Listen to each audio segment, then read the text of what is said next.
So, greetings to all of the listeners to this teleconference. Thank you for being here and being on time.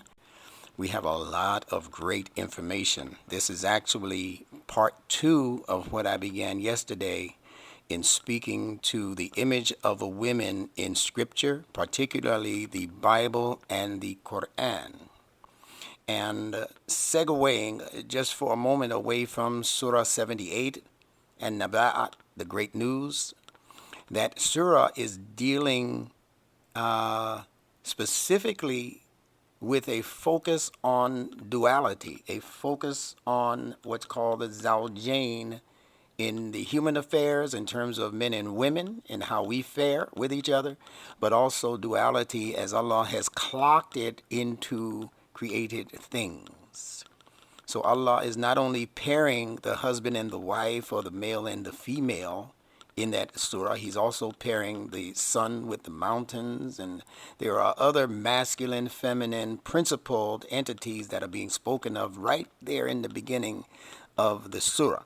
So I'm segueing out of that just momentarily in order to pay my respects to what the Quran calls the wombs that bore you.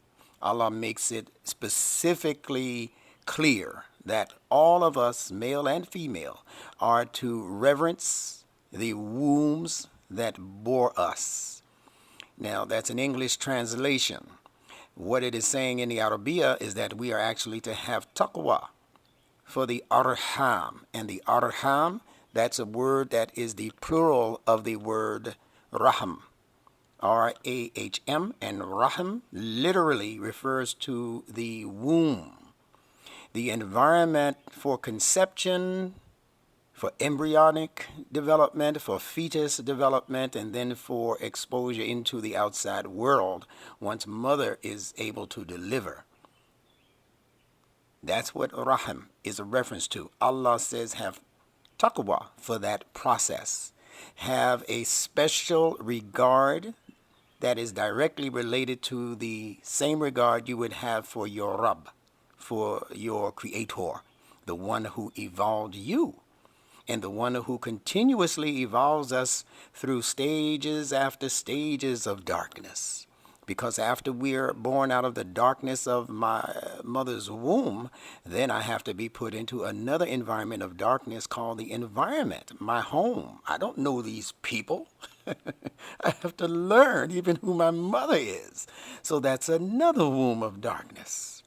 And then by the time my mother lets my little hand go and I begin to go to pre-K and all of that, or to the babysitter, or whatever, now I'm challenged with another dark womb. I don't know these people. I'm crying in the classroom. I don't know this teacher. I don't know these people sitting next to me. I know my siblings, but I don't know these strangers. So that creates more anxiety for the child who's going through another womb. You see how all of these wombs of darkness are used, or I should even say created by Allah, and He wants us to be born out of each and every one of them, but there's a process attached. Allah says in the Quran that we are all born out of what's called triple darkness. 3 layers or levels of darkness. So says the Quran. I just gave you all 3. All right? So thank you for being with us on this Thursday, May 14th, 2020. The role of the Quran in the life of the human being is to continuously assist the human being in becoming more and more human, not more and more Muslim. If you understood what Muslim means, you would understand that Muslim is human.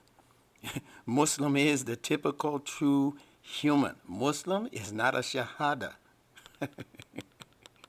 Unless you're witnessing your true human growth and development. Muslim just means one who consciously decides to live in peace with himself, with his neighbors, with his government. If you do that, as a Christian, you're still a Muslim according to the Quran. If you did that as a Jew, and you agree to be at peace in an environment that is regulated by Islamic laws or whatever, if you're living in an Islamic environment, and you said, I'm coming here in peace, I'm not trying to upset anything, I agree with the protocols of your community or your society, I want to contribute to that, you are technically a Muslim. Then when you join and agree consciously to partake in that system, and you agree to be an integral part of that system, and you agree not to do anything to be a hindrance in that system, then you're not Muslim only, you also become mu'min. Mu'min. Some people say mu'min, right? They don't put the stop there. That's fine, all right? You become what has been translated as a believer. But that word mu'min means much more than believer. We'll get into that at some other point during some other day. So what we're trying to do with this fitra-based knowledge that we've come into is give you enough of a platform to be able to build a strong knowledge base for the Quran and for what the life of people who are agreeing to live in peace and harmony and growth and development, what we are supposed to be doing, how we're supposed to be thinking, and even what we're supposed to be feeling as an undercurrent of emotion when it comes to being together, sharing together, defending our life together. The people who agreed in Muhammad's time to share space, community space with the mu'min, well, when it came time to defend that land, that was part of the agreement. We fight with you. And if not, then there's another condition that you can meet in order to still get the benefit of that society or that community that doesn't involve you necessarily going to war against anybody. So there's an inherent system of stratified information which allows you to address every single human condition that could possibly be fathomed. Now we officially begin our session. Thank you all for being with us, and please stay for the entire session. It's going to be unique, and you're going to learn a lot. Have a pen and a piece of paper ready to just scribble down some keywords, and not verbatim. I'll be going too fast for that. But scribble down some keywords that I'm discussing, or some key concepts, or if I say look in the dictionary for a particular word, or in the Quran, in this surah, this ayat, and then that's how you study. This is a study class. This is not entertainment. Imam Warathuddin Muhammad spoke in 1975 about the meaning of the Moses and the Red Sea story, which you can read in the Bible's Old Testament. In the Bible, Moses is said to have led these Hebrews across the Red Sea. And I just got finished telling you what the word Hebrew means. It means the crossing over. But I didn't tell you what the words Red Sea was a reference to. Red Sea, S-E-A, is a play on people who were seeing red. You know what it means to see red? This is symbolism pointing to the idea of a water-natured people. Remember, we're talking about the sea, so we're talking about emotionality and morality, as well as truth. So people who were able to walk across the Red Sea are people who were seeing red. They were under the influence of tremendous amounts of anger. The sea is usually blue or greenish blue. For the sea to be red means that something extraneous had to have been added to it or agitating it. Because the Red Sea, in their estimation, is seen as blood. And blood, as I've told you, is a symbol for the social nature. So this means that the society itself became red, became angry, This is Imam W.D. Muhammad's language. This is his logic. I'm sharing it with you and I'm expanding upon it so that we can begin to see the intricacies of his wisdom as I put it under my microscope. You're looking at the microscopic level of Imam W.D. Muhammad's language and logic. So, Red Sea, seeing red. SEA, water. Water-natured people who became emotionally and morally driven by something. And their emotions became heated up due to their anger. You see how Al-Fatiha warns us against becoming angry people? غَيْرِ الْمَغْضُوبِ عَلَيْهِمْ means not those who have become inundated by anger. Forget all of that stuff about not those whom your wrath has come down upon. That's old. That's biblical logic. Allah is not in the Quran trying to show you how he throws his wrath, his lightning bolts down on people. In the Quran, it doesn't talk about how God slew 500,000 Egyptians, men, women, children, and the unborn. That's not Allah in the Quran. That's the idea that they give of God in the Bible. But even that is not speaking to the real God that is truly known by the good-hearted Christian, the good-hearted Jewish people. They know that that's not God, the one that should be worshipped. They know that that's the God that has been fabricated by people as a symbol of those who are in charge and how they should be meeting out their responsibilities upon ignorant people. We just got to take them all out. That's what's happening today with this whole COVID crisis issue. You have to understand, I'm connecting the logic of Scripture with where we are right now in real time. You're about to see another Red Sea right before your eyes. Keep looking. Just you got to keep your eyes open, though. All right? So red is a symbol of anger. Al-Fatiha, ghayril, don't be of those. El-Maghdubi, who are El-Maghdubi. El-Maghdubi comes from the verb ghadaba. That means he became angry. Allah says that his rule is rahmah, mercy. And he said, even in terms of punishment, he said, it's not even Allah who's punishing you. He said, you're actually punishing yourself. How are we punishing ourselves, Allah? By moving away from my fitrah. I put the fitrah in place so that you'd have a smooth sail with a few twists and turns and fitna in between, yeah. But all of that is designed to bring out the gold in you. That's what a fitna actually means. It's a process for smelting gold in the ancient Arab lands by putting it in the fire.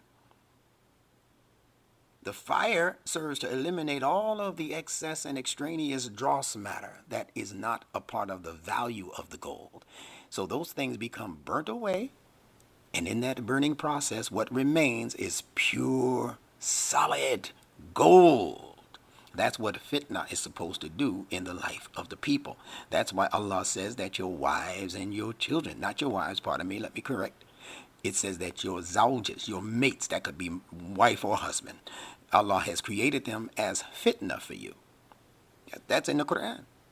Doesn't mean that he created them to burn you up. It means he created them to purify you and make you more valuable in the world. So stop looking at your wife as a fitna. You're just causing me problems. No. Those problems are there to wake you up. Allah said it may be that you love some things that might not be good for you and that you detest some things that are good for you. You're not the judge of that. Allah created this creation to evoke certain actions, activities, and to provoke certain kinds of thinking in you. Everything that Allah did and created is khair. He tells us that in the Quran. He says, I am khair, and I only accept that which is khair. That's an Arabic word. It means that which is beneficial, not just good, but beneficial. Food could taste good, but it doesn't mean it's beneficial. When food tastes good and it's beneficial, that's khair. All right. Now we starting out rolling.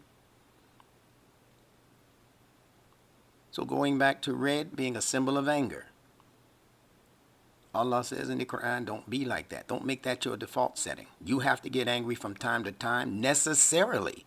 People get on your nerves. People wrong you, sometimes intentionally, and sometimes it takes you showing some anger to push them up off of you. Say, hold up, I ain't no flunky. You can't be talking to me like that. Just talking to my children or my wife or whoever. Sometimes the sister step up. You can't be talking to my husband like that. I ain't gonna let you do that. All right, baby, I got this. No, I ain't gonna let him talk to you any old kind. Yeah, Allah put anger in your system for those reasons, but not to allow it to become your default system. That's where we go wrong with anger. All right? And just in case you didn't know, the word anger and the word nigger are related. I don't think I have to say any more about that. I think you could take it from there. Yeah, you know what nigger means? Let me just say this because of the audience that I'm attracting. I know there are other people other than African Americans, and nigger actually has nothing to do with your ethnicity. It has nothing to do with that. It has to do with your emotional disposition. So if you are under the rulership of anger as a default setting, that's when you become a nigger. And do you know that in the English language, there's an extant meaning? That means that they don't use this meaning anymore. It's not in the standard dictionaries. It's in the older dictionaries from the 1800s. If you look up the word nigger in those dictionaries, and all of this information is in my new book, by the way. I'll talk about that before I'm finished. If you look up the word nigger in the old dictionaries, it's going to say that it's a tool. It's a tool very much like what we now call a vice grip. A vice grip that grips the wood so that you can work on the wood without the fear of that thing jumping out and ending up somewhere that you didn't intend. See? So it grips it so that while you're sawing on that wood or trying to smelt that metal, the project doesn't get away from you. So that's the proper use of anger. Anger is used to hold folks at bay or to put a situation in check. But once it's in check, you don't leave it in the vise. You dust it off, you smooth it out. You know, if you get into an angry bout with someone, you don't just leave it like that. If they used to be your friend or that's your wife or husband or child, you say, okay, I got that out of my system. Now, can we do something fun? Can we forget about that and move on, please? We got bigger fish to fry than being in each other's mug, right? So that's what a nigger is. So it's okay to be a nigger if you think you want to be a nigger, but let the anger go. Don't be perpetually angry. Ice Cube and iced tea and all of these icy grills that they intentionally put before our children so that our children would wake up in the morning and instead of smiling in the mirror, they'd be in the mirror trying to imitate the face of iced tea, grilling people for no reason. You go to school, your teacher says, "Good morning, Johnny." Yes, she. You angry at something, Johnny? Yeah. Oh, yeah. No, that's just the way I say good morning. We've been conditioned for that. And we're the only ones with the power in our hands to reverse it. No psychologist can reverse this for us. No racist white folks can do anything with us to make us be better people or to be what he would like to see us be, just a little bit less than him. See, that's not going to work. So it doesn't make sense for you to listen to racist KKK talk all day long on YouTube and white folks did this to us again and they're still killing us. No, what makes sense is for you to go to work, put your own self in a vice where you can't move and begin to examine all of those places of anger and upsetness and extreme emotions, even if it's not anger. El-Maghdubi represents extreme emotions in any extreme category. You could be extremely joking. You joke too much. That's an emotion, an extreme in you. Extremely solemn for no reason. Just every time we see you, you look like sad sack. If you're not looking at yourself and examining your own life and behavior, then there's really nothing anybody else can do for you, because human change involves being conscious of the problem. So Muhammad the Prophet is reported to have said, do not get angry.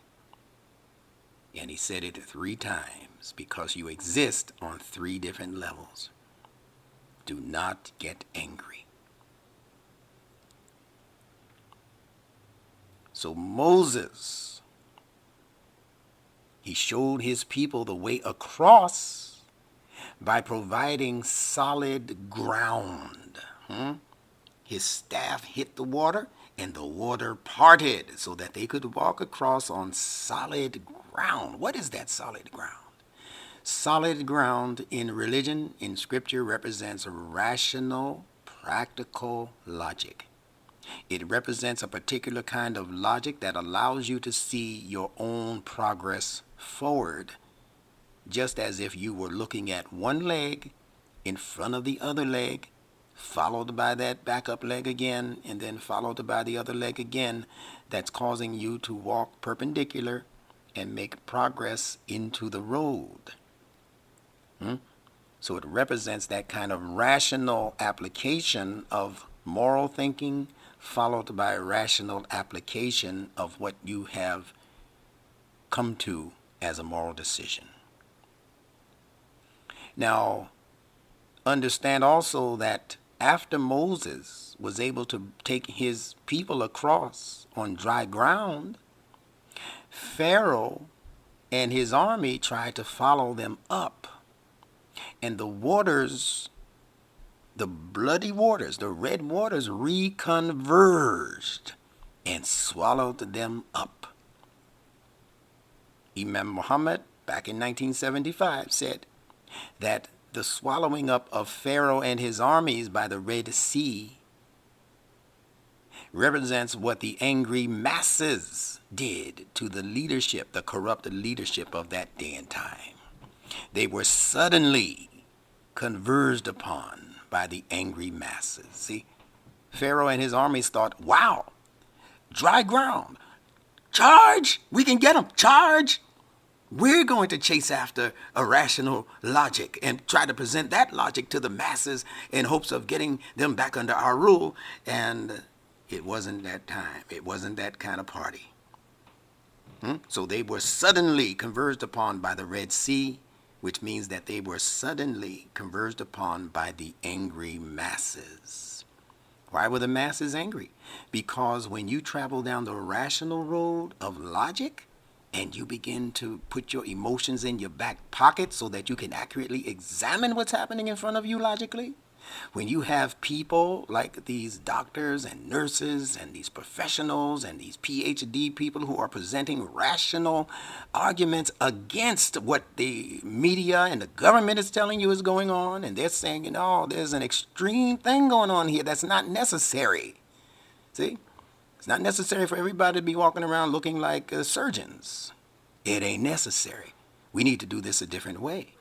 If they're telling you that these cities have been locked down and the death count is still rising, that means what you're doing is not working. So let's try something different. That's what people of logic would do and say. You understand?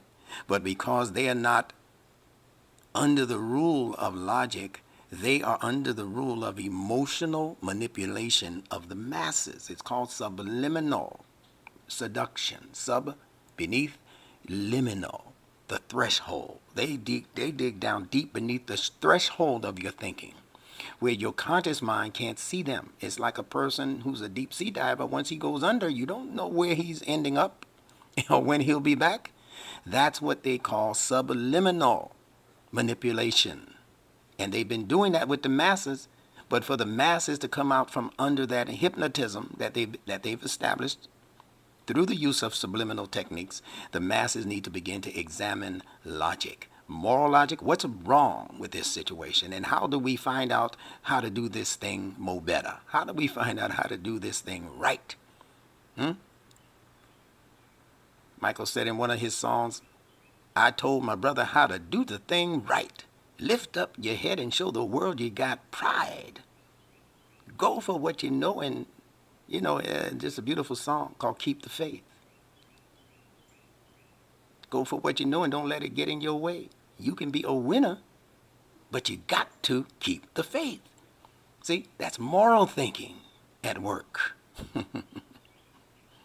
And the more we begin to examine the moral logic, meaning the logic that leads to what is most decent to do, once we conclude upon what is the most decent thing to do, then Allah will give you, He will reveal to you, He will show you, He'll have it come right up out of you, the rational way to apply that moral logic. That's dry ground. So as we continue to examine and to listen to people who are not soothsayers, these people are professionals who are saying something's wrong with this picture. We begin to listen to them and investigate them. Don't take everything they say with a grain of salt either. Just say, let me look and see for myself what I get out of this. The more you do that, the less the mind manipulators, those who are intentionally wanting us to live in a sea of fear that you might be next, or that the person next to me who doesn't have a mask is going to kill me. See, that's an illogical, irrational fear that they've created. And they simply do it by announcing more and more hundreds of people who died. And we don't even know if that's the truth. We know people are dying, but they're already coming back and saying, oh, we were wrong. It wasn't this many, many thousands. It was actually this many hundreds. And it's not actually the amount of people who have died thus far are really no greater than the people who would have died from this average annual season's flu. That's what they're saying now, but they're not putting it on the front page of the daily news. So people are waking up is the point. So be cautious. Yes, there is a strain of something out there that's hurting people, making people sick, and even killing people. But it's not all of what they're saying it is. And they're sending us in the wrong direction in terms of looking for its origins. And you will come to find out in time that part of it is that the origins are in somebody's laboratory. You can think that's sci-fi if you want. You don't understand the authorities behind the authorities. The authorities you're looking at, they're not the real authorities in this world. It's the unseen hands of secret governments that have been passing their leadership down by bloodline inheritance. They don't want you to know their names and their faces and their locations. And they care nothing about your nationality. They care nothing about your so-called race. They're from all of the ethnic groups and races that you can imagine. Chinese, African, Venezuelan. Their club is not a white club. It's not the KKK. It's not the White Citizens Council. All of those people are the authorities behind the hidden government authority that are in this for two reasons. They are in this for the gaining of tremendous wealth, untold wealth, and also for power. Just they thrive on knowing that they can do things to people and that they can even eliminate hundreds, thousands. They're actually going for the millions now. And if they can reach the billions, they think this is the perfect season for them to eliminate populations from this earth. And because they have a fall guy now called the coronavirus, COVID-19, they can just blame it on that boogie. They don't have to worry about you tracing it back to them. 7 billion people on the earth. They have been saying since the 1970s that the world is overpopulated. The world was only about 4 billion people then. We got another 3 billion people here now. You think they gave up the plan to depopulate this planet Earth? Go check the Kissinger report. I'm not making this up. Google Kissinger report of 1974 on depopulation. It was already in effect back then. They know they can't just come out and say, we don't need all of these millions anymore. All we need is enough people to be our slaves and bump the rest of them. So that's when they started bumping up the preservatives in your food. That's when they started bumping up all of these artificial ingredients that they knew you would love because it's sweet. Sugar frosted flakes and sugar this and sugar that. They knew you'd become a society of diabetics and high blood pressure and heart stroke and all of these different maladies that we do not have to be suffering from, but they knew it would happen because they subliminally seduced the masses of people into this lifestyle. And they did it with conscience and purpose. Some people started waking up in the 70s and the early 80s, and then they started to have to switch. They said, well, we can't call this sugar frosted flakes. We have to call it honey flakes, something natural. Let's make them believe that it's from nature, that it's from the fitra. When all of the time they were manipulating the fitra, they're manipulating it now and putting natural names on stuff. 100% natural. Keep reading the ingredients and tell me if it's really 100% natural. 100% natural orange juice. No pulp, some pulp, lots of pulp. Well, doesn't the orange come with pulp? How did they remove the pulp? Whatever they did to remove the pulp rendered that orange non-fitra, unnatural, the way God created it. Allah created you to eat the orange, not to drink the orange juice. When you drink a cup of orange juice, you're drinking the equivalent of what might have been 12 oranges if you squeezed them. Would you ordinarily eat 12 oranges back to back, my friend? No. But if you drink a 16-ounce glass of orange juice, that's what you've done. You've drank the orange juice that would have been 12 oranges. You would have stopped at 2 oranges, maybe 3 oranges. So already they manipulated our fitra for us to become extreme, even in what we choose to eat. And we wonder why we're overweight, suffering from diabetes, high blood pressure, stroke, confusion. This is why.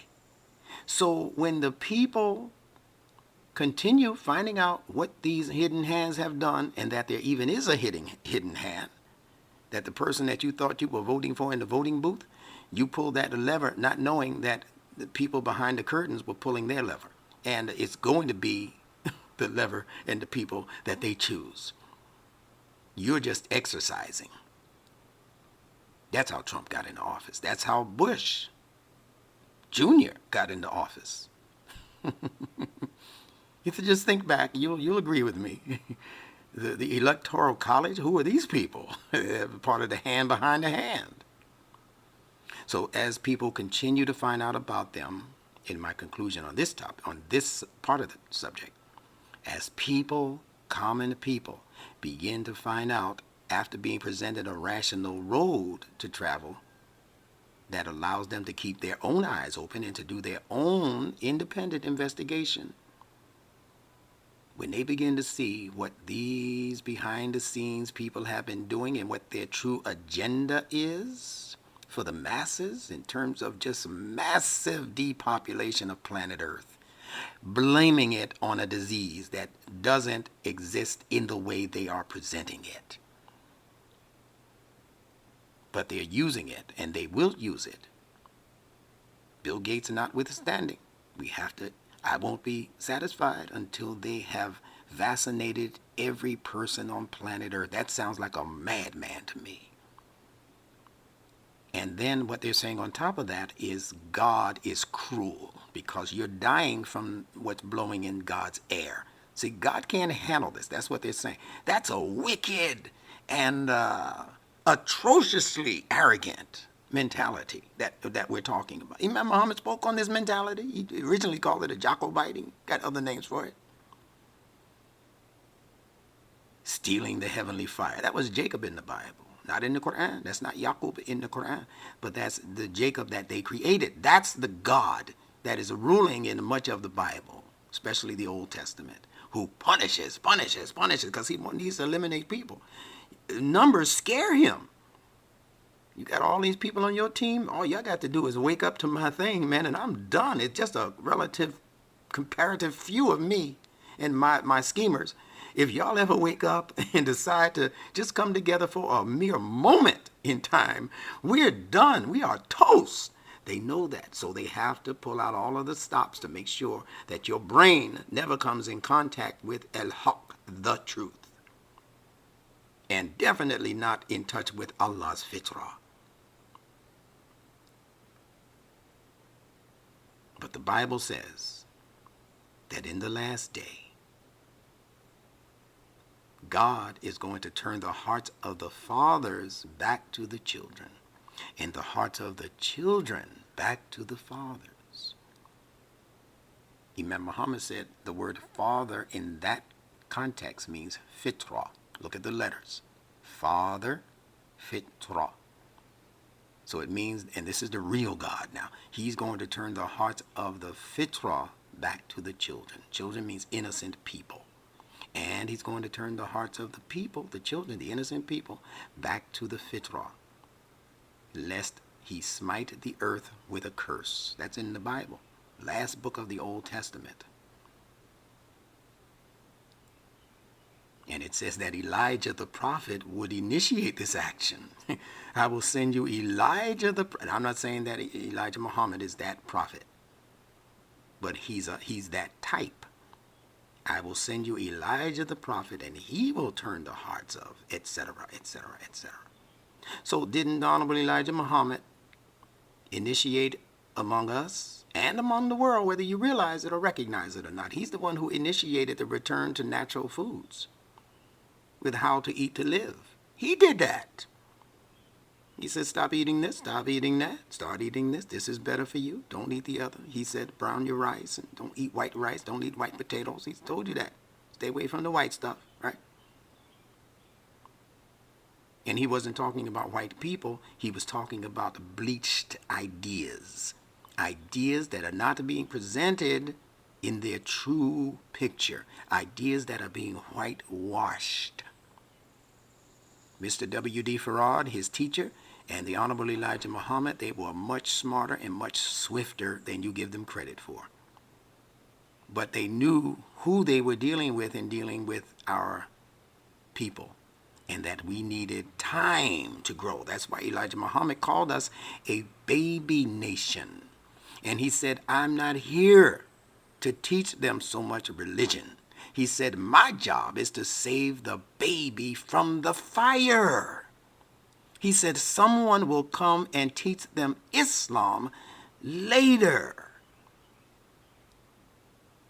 That someone was his son, Imam W.D. Muhammad. He initiated that entree into true al-Islam, fitrah-based religion, not scholar-based religion. How often did you hear Imam Muhammad say, according to the Maliki school, or according to the Hanbali school, or according to the Sunni way, or the Shiite way? How often did you? No, he accepted good wherever he found it and he introduced it. But his method of teaching was to connect and reconnect your fitrah-based brain with God's natural universe. He left off talking about man and the universe. And he said, man is your mind and its ability to connect to God's universe. That's where the production is. Instructor Benjamin Bilal is simply continuing that road towards the fitrah. And as I said, my job is to show you the molecular level of Imam Muhammad's language and logic. It's not different. Just like what you see under the electron microscope is not different than the rock that you're looking at with your bare eyes. But when I put it under the electron microscope, you can see it moving. You see molecules and atoms and things. I don't know if you can see atoms, but you can see molecules. Energy is what I'm saying. You see movement. Allah says sometimes a water can come out of a rock. That's movement. That's science way before they understood molecular energy and these other things that they're studying now. The Quran brought them into those sciences. So understand that. Get wise. Ask Allah to open up your brain and allow wisdom to come in and to come through. Pray for that every day. Like some of us prayed for our Mercedes and live in a nice big house and all of that, Prayed for a pretty woman, a pretty man, and all, a handsome man. We prayed for, oh Allah, please, this time, I need a Richard Roundtree in my life. I need somebody like Shaft. Can you dig it, Allah? Can you dig it? Somebody should have came along and said, shut your mouth. You're praying for the wrong thing. All right. Whew. Anyway, keep your eye on the angry people. It's bound to happen. It's happening already. All right. Now,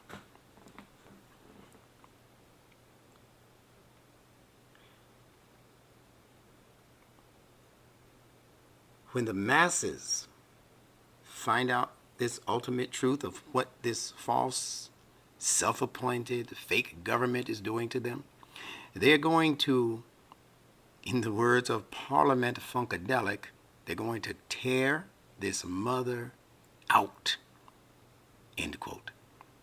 And the mother I'm referring to is this false mother that's known in cinematic language, the language of movie making. This mother is known as the Matrix. And I told you that Matrix is just a play on Ma-trix, Tricks, Ma-trix. Ma meaning Mother Nature. These people have been tricking Mother Nature. And they know they have. That's why they put it in a commercial decades ago. It's not nice to fool Mother Nature. And then the lightning strikes. These people are laughing at us. So they've been doing this through cinema. You hear that word? Cinema. Do you know what the Quranic word for idols is? It's sinamun. Sinamun. Cinema. What do they call the people? They call them stars, and they call them idols. He's my idol. You don't think they got that word from studying the Quran? Sinamun. Cinema. Who runs cinema in Hollywood? You know the people. I'm not going to keep mentioning them. But you got to beware that these are I'm not talking about the entire group. I'm talking about those who consciously committed themselves to these schemes. They know this language. They have a sister language to Arabic. They know from reading the Quran that this means this, that means that, and the other thing means the other. They just can't get to the deepest of the wisdom of the Quran because Allah has locked that against any heart that is devoted to perfidy. That's a Quranic English word. Perfidy and corruption. Allah doesn't let the corrupt people benefit positively from the Quran.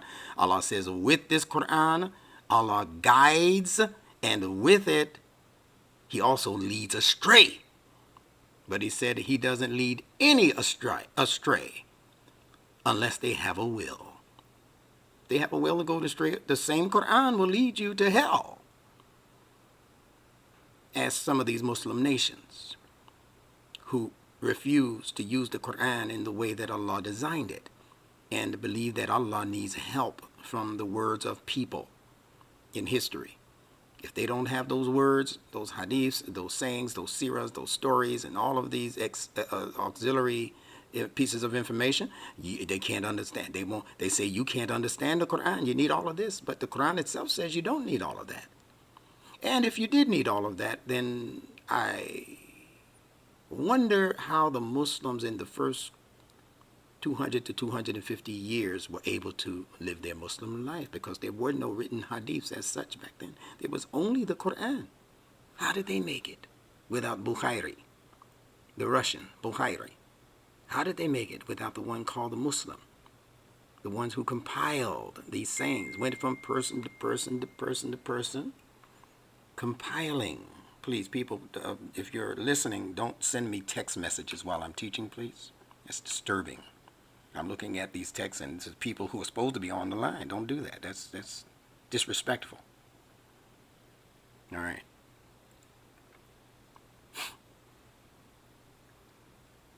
So Allah's word does not need auxiliary backup. Allah says that we revealed it and we shall protect it, the integrity of it. Can't nothing happen to the Quran. You can take every Quran on this planet and throw it in the fire, and somehow miraculously the next day that same Quran with those exact words will reappear somewhere on this planet. How do I know? Because Allah said so. He said, "Don't worry." He said, "It's not your job to propagate it or to protect it." He said, "We revealed it," meaning him and his fitra-based sciences and knowledge of things in the creation and all of the help that he created to propagate his message. He said, "We will protect it." Right there was a good place for him to say, "We revealed it, and Bukhari and Muslim will protect it." He could have said it right there. He knew what would happen in the future. But that's not what's said. I'm coming at you hard on this because this is one of the keys you need to unlock your brains from the false image of al-Islam that has been established, especially in the last 1,000 years or so.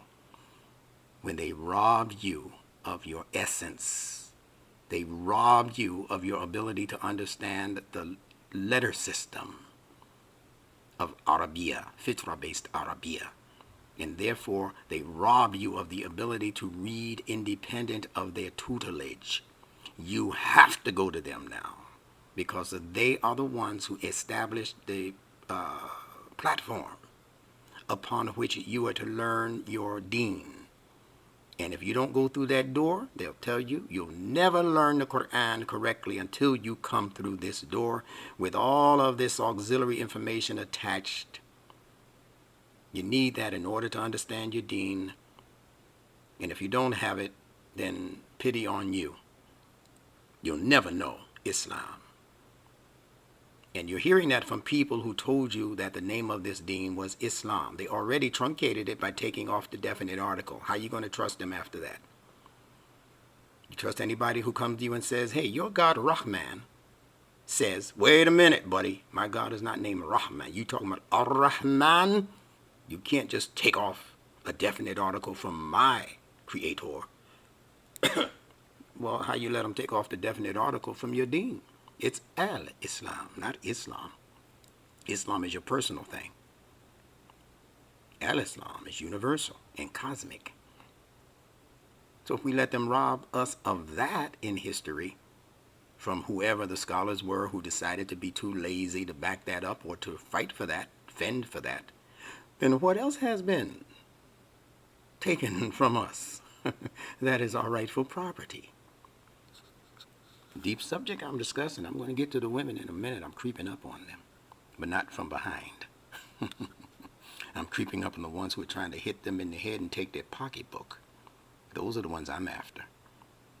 So this day and time we're living in is a return to the deen of al-Islam proper. A return to al-Fitra that this deen is situated upon. Let there be no disturbance. Let there be no changing of Allah's deen, deen Allah, and deen al-Fitra, actually it says. Let there be no change in deen al-Fitra. See, this is the standard deen, so says Allah. But most people do not know, meaning most people don't understand the science behind why this is the standard deen. The Quran itself pleads the case of Muhammad the Prophet, who is heard crying in the wilderness, "My people have abandoned the Quran."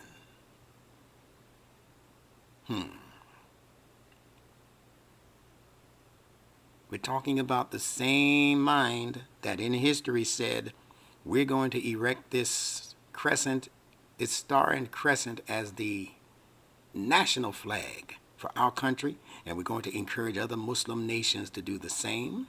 And it's to the point now where the majority of Muslim nations have the star and the crescent as their national flag. We also inherited that in the Nation of Islam. It's just that the Star and Crescent were turned in the opposite direction. That should have told you something. The Muslim world has it as the last part of the moon. After it began to wane, and Mr. Farad was smart enough to put the beginning crescent when it is just beginning to grow. Either way, it's not an appropriate symbol for what we're calling Din al-Islam.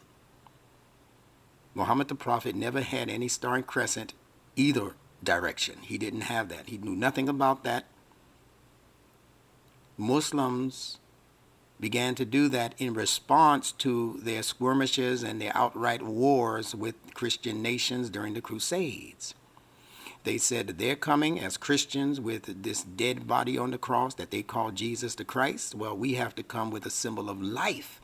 And the universe is a symbol of life, so we'll put the moon and the star out there to let them know that we have the light. But what you're telling them is that you have moonlight.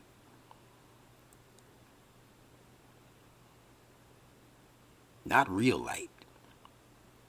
And you only have a slither of it. And the slither that you have is diminishing. It's about to disappear. So that tells me right there that it wasn't good-hearted, true Muslims who adopted the Star and Crescent. They would never, in their right minds, after studying the connections in that image, that symbol, they would never have advised each other to accept that as their national flag or symbol, Star and Crescent. They got that from previous religions, such as Christianity, that had in their symbolism Madonna and child. They had mother and child in the form of Mother Mary, who they call Madonna. You see that? Madonna means what Medina means. And I know some of you right now are holding your heads and going, wow, how did I miss that? Because it's not talking about people, it's talking about communities when it's talking about women. You think the Muslims were the first ones to have a Medina? No, they weren't. The Christians before them also had societies that were dedicated to Christ, that were places where they taught that dedication and lived moral and principled Christian lives. That was Medina for them, wherever it happened to be, Rome or wherever it happened to be. That was the place of Deen, Medina. Mad means place in Arabic and in Hebrew. So Medina is also Madonna. And you see what they've done with Madonna. Just check the cinema. Check that world of Hollywood. And you'll see what they've done with Medina in their paradigm. With their Mother Mary. So you got to be very careful and meticulous about how you choose what to believe in. So how can you trust a people like that, even if they did it in ignorance? And I believe on the most part, people accepted these things, these changes in the deen and the language and this verging away from the Quran. I think people just did it innocently, thinking that this was the way to go. We're dumb people. We're just common people. These are the scholars. They do our thinking for us. So if they said it so, why should I look into it? They've already put the stamp of approval on it. So it must be so if they said it so. I just don't understand how they came to this conclusion, but that's not my job. I got to eat. I got to go work. I got to, play with my family, children, wife, take her out and all. I don't have time to be no thinker. They think for me. What's wrong with you? Instructor Bilal. And they think for me. That's why they get paid the big bucks. And I'm telling you, that obligation to ponder the Quran is on every one of us as individuals according to the Quran. Allah never says, do they not contemplate the Quran? And the contemplation is only for the scholars. No, he challenges each one of us who is in touch with the Quran to deeply, yatadabbaru is the word.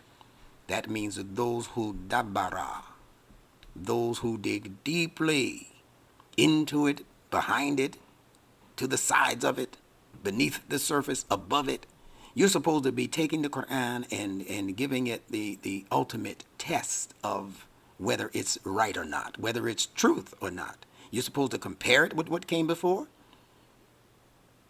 Look at it side by side with this mythology and all these other things. This is what Imam Muhammad did. He studied all of that mythology. He studied communism. He told them so he was going to go into socialism at one point. And he said he started looking at it and he compared the socialist doctrine with the Quran. And the Quran won hands down.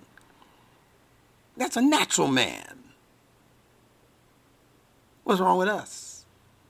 Don't even want to hear nothing about no chakras, no ancient India, no ancient Babylon, what was going on there. Don't want to hear about ancient Ethiopia, Abyssinia. Even though the prophets sent people there for protection, you still don't want to study what was happening in ancient Abyssinia? Why were they so accepting and inviting of the prophet and the message of the Quran when other people, when pagan Arabs were not? What was it about what they were believing as Christians? See, this is what I mean. That's another Madonna. That's another Medina that they had established, but under the rule of Christianity. If you don't know, how can you compare and how can you dig deeply and think deeply on something that you're not even accepting to want to know any better than you already know, and most of us don't know it to begin with. If you did, you wouldn't have that star and crescent in your house. If you did, you wouldn't still be calling it just Islam. If you did, some of you, not you in this group, in this audience, but some of you wouldn't be treating your wives and your women, your females in your house and in your community and in the masjid, putting them behind borders and walls and all of that. Did Muhammad the Prophet do that to the women when they came to the masjid? Hell no, that's my answer. Muhammad the Prophet sat the women to the other side of the men. The men would be on one side. Give you a good example. Remember how we used to seat people in the Temple of Islam under Elijah Muhammad? Now I'll call him the Honorable Elijah Muhammad, because that seating arrangement where men were on the left or whatever and women were on the right, that was how Muhammad's masjid, I'm talking about Muhammad the Prophet, prayers and peace be upon him, that's how they were situated in his masjid. If you don't believe me, look at a video. I'll send you the link. It's called... I forget the exact name for it, but it has to do with the history of the establishment of al-Islam, but through the eyes of Umar, the Sahaba Umar. It's like a 10 or 20 part thing. It's in English subtitles. It's in all Arabic, and it sounds beautiful to the ear. I'll find that, and I'll send you the link. You need to see that, because when the Muhammad is teaching in the masjid, you look at the audience and the women are on the left or whatever, and the men are on the right. It's not the women in the back. You really think you're that much safer in the back? If somebody came in with an Uzi or something, swords swinging at people, and you back there with no door, no exit. Oh boy. Okay. Anyway. Yeah, I'm a revolutionary for real. Some of you going to start changing. You imams, you be the first one to say no more of that in the back stuff. You women sit over here. You don't have to sit next to any men. And you brothers sit over here. And when you go to Hajj, you can sit anywhere. You can stand anywhere. You think Allah put that like that for a reason? For no reason? Women be right there. Now, if your concentration is on worshiping God during the Hajj, you're safe. If your concentration is on getting you a free feel, you might get your head taken off while you're there. And the men still don't get it. They still treat the women like poop while on the Hajj. But that's what Hajj means. It means to be argumentative, to haggle. That's where the word haggle comes from. Hajja, hagga, hagga. Like the Egyptians say it. Haggi. That's Hajj to them. And the Jews picked it up and they said haggle. We're haggling, and haggling is economic. Because Hajj is an economic institution. We'll talk about that later in this course, inshallah. Let me continue. So we're living in that matrix. The matrix is the matrix. Ma is Mother Nature or Mama Nature, and they've been tricking Mother Nature for many, many centuries now. They are also tricking Mother Nature in the sense that trick also means to prostitute. A pimp has tricks. So they've been tricking Mother Nature. They've been tricking everything natural. It's natural for a man and a woman to see each other fall in love with each other, learn to like each other, love the same things about each other. And then the trickster, the one who's prostituting nature, says, wait a minute, wait a minute, you need some paperwork.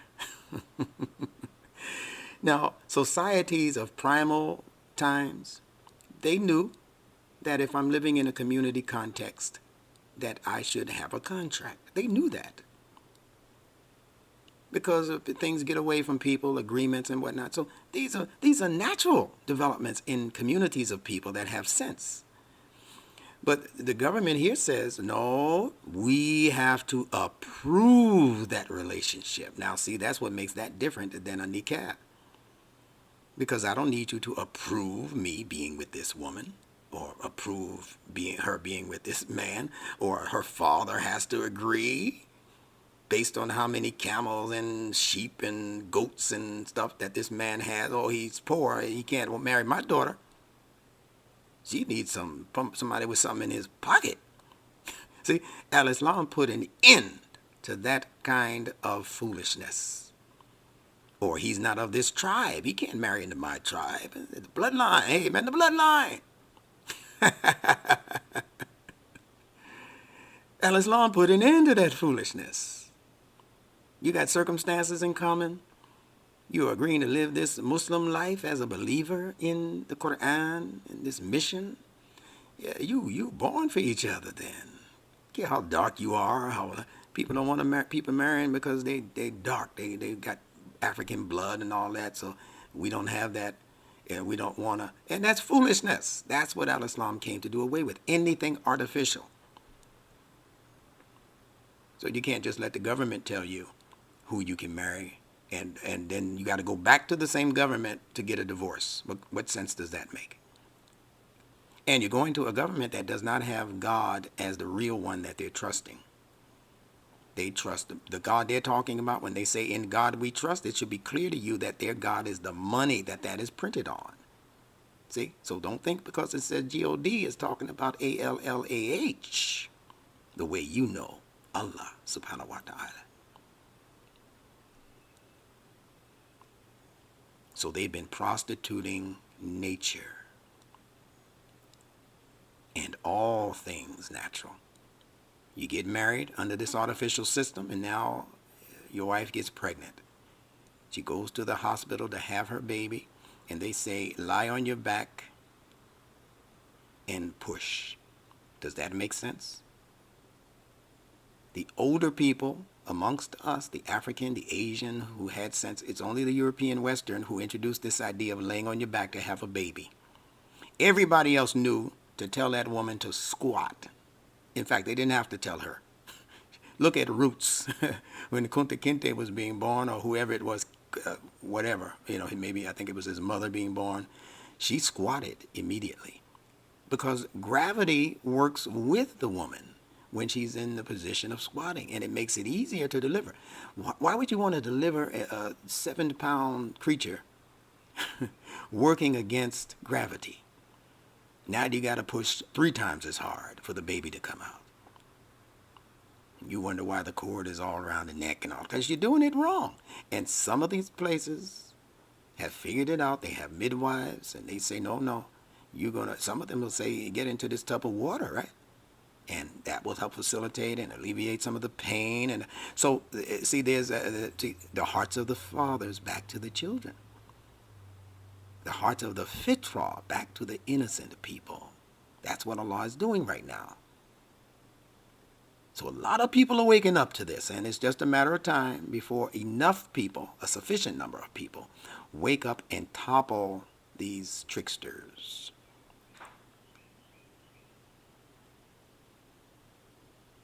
So you're living in the great elimination. And you're living in what Imam Muhammad proclaimed as a day in the judgment. Not the judgment, not the big one. A day in the judgment. It's time for a Khalifa to reappear as the cleanup man, the custodian. In order for judgment to occur, You have to first clear your mind of the cobwebs that have been left by a confused emotionality. And you must hand the leadership of your mind over to its rightful leader, your intellect. That thinking brain that Allah gave you, you have to make sure that the reins of leadership remain in the top portion called your neocortex, where your intellect is doing most of its work. You must first wake up the sleeping Adam inside of you. And you have to stand that sleeping man, that intellect, back up perpendicular. A sleeping man, remember now the Bible says that God put Adam into a deep sleep. That means he left the perpendicular positioning and now he's in the horizontal positioning. A sleeping man is horizontal, not vertical. Now go to the Quran when Allah says concerning how the unruly woman or wife is to be treated. Allah says that the first stage in the remedy is to confront her, argue with her. Look at the progression now. It's to argue with her, bring her some logical discourse. You shouldn't be doing this because this is going to eventually tear away at the fabric of our relationship. Think about the children. Why are you doing these wayward things? Why are you going out and coming back at times when it's just so late for where you said you were going? Remember Stevie Wonder's song? Lately I have had the strangest feeling, with no vivid reason here to find. Yet the thought of losing you's been hanging round my mind. Far more frequently you're wearing perfume. With you say no special place to go. But when you say that you'll be coming back soon, you don't know, you never know. I'm a man of many wishes, hope my premonition misses. But what I really feel, these eyes won't let me hide, 'cause they always start to cry. 'Cause this time could mean goodbye. You remember Stevie? It was his birthday yesterday. That's why I gave that whole piece. Alhamdulillah.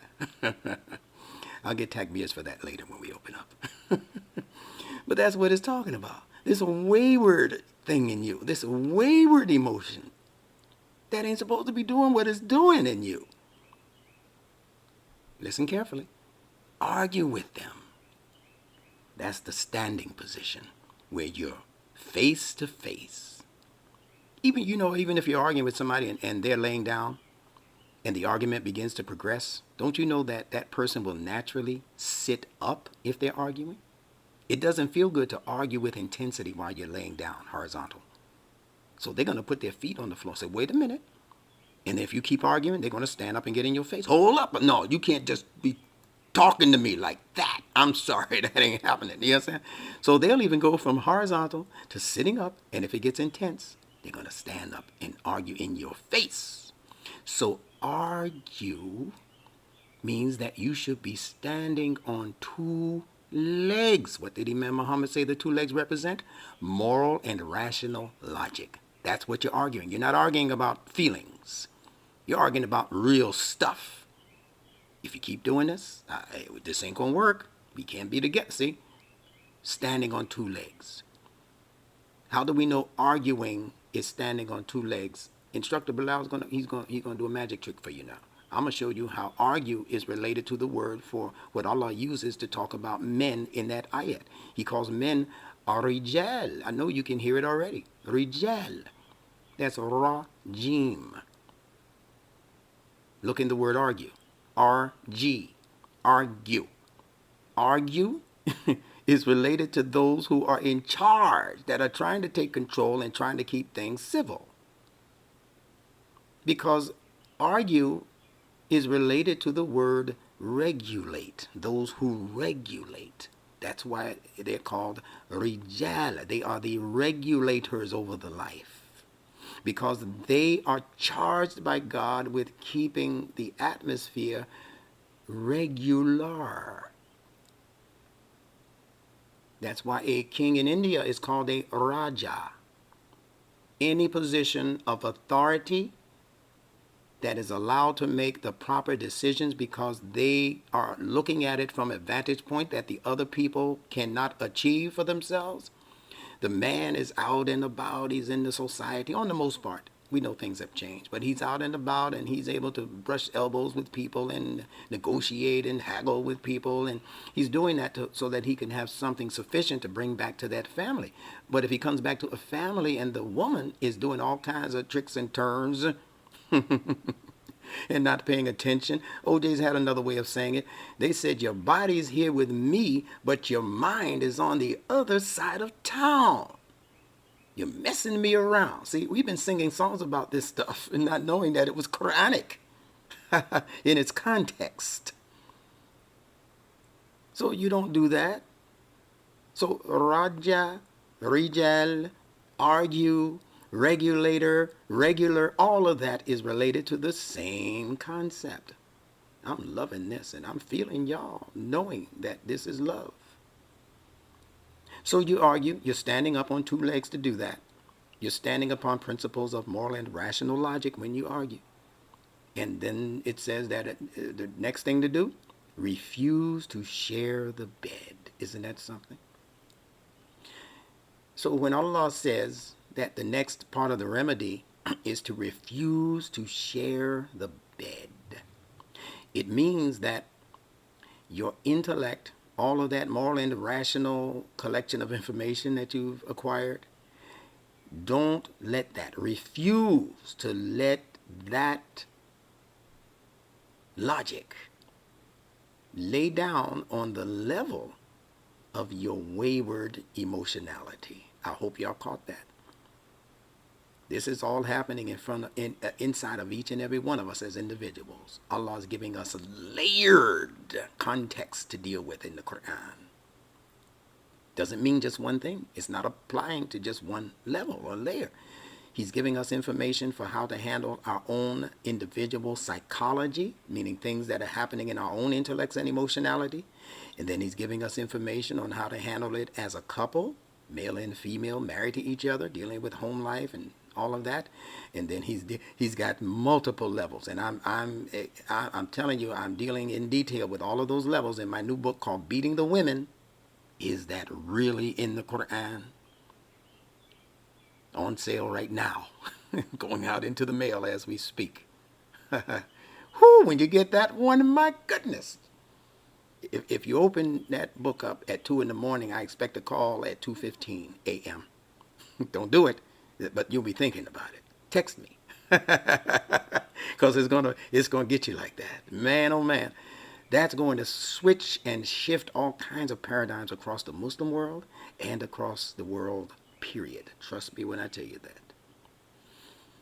So refusing to share the bed means do not let your intellect lay down on the same level as that wayward emotionality.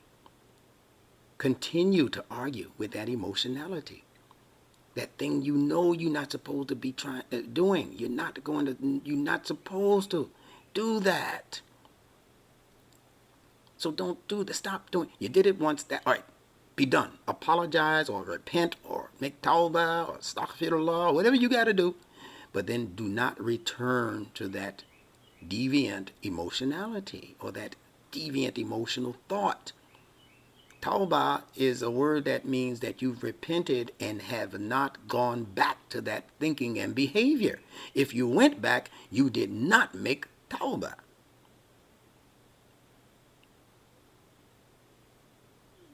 It's like making tawbah. Look at tawbah and then look at the English word tub. Do you think that if you went to the tub and filled it up with water and got your soap and your washcloth and all of that, because you know that you need a bath, you're filthy right now. You do all of that You go to the soap, you got the Quran, you go to the water, you got your moral thinking, and you push, you make sure it's the right temperature. And then the phone rings, and it's bow-legged Sue. You leave the bathroom and forget that you were ever about to take a bath because bow-legged Sue's got your attention. Well, then, just the same way that you did not get into the tub, if you go back and begin practicing that wayward behavior, you did not get into the tauba, the tub of tauba. Because if you did, you'd be clean right now and you'd feel so much better that you would never want to get that filthy again unless it's work related, not just neglect. Oh man, okay, let's keep going. Yes, it's beautiful. So do not let your intellect, that is supposed to be vertical and standing on two legs at all times, don't let those legs be swept from underneath you to the point now where you are horizontal with the emotions in you. The intellect then will become the conduit through which the confused and jumbled and out of control emotions are able to reproduce themselves. See, when you lay down with the man, there's a chance that you may get it on. And if you do, there's the chance that the woman may get pregnant with your seed. When you let your intellect fall to the point where it begins to cohabitate with that wayward emotionality, you begin to make excuses for why you're so deviant and why you just going to do this just one more time. Or why you going to tell a lie just one more time. See, when your intellect begins to participate, it's laying on its level. It's not standing up on moral and rational principle anymore. It's doing what you do. It's laying where you lay. It's feeling you because you're making it feel good right about then. That's what happened with the brothers of Yusuf in the Quran. They said, we going to do this thing now and we'll repent. We'll make tawbah later. We got to get this thing done, or we ain't going to be daddy's favorite. They were emotionally messed up. See? It's the same story told through different sets of characters in the Quran. So don't let your intellect fall to the point where it begins to share space with that wayward feeling. Or else you may end up creating bigger problems for yourself when that emotionality becomes pregnant with your seed. Now in the Bible, Adam slept, S-L-E-P-T. He was put into a deep sleep. And remember what I said in the connection between the English word sleep, which has as its consonants S-L-P, and connecting it with the fall of human excellence in the word safala, asfala safilin, with its S-F-L sound, knowing that F interchanges with P, S-F-L can become S-P-L. And S-P-L are the words or the letters in sleep.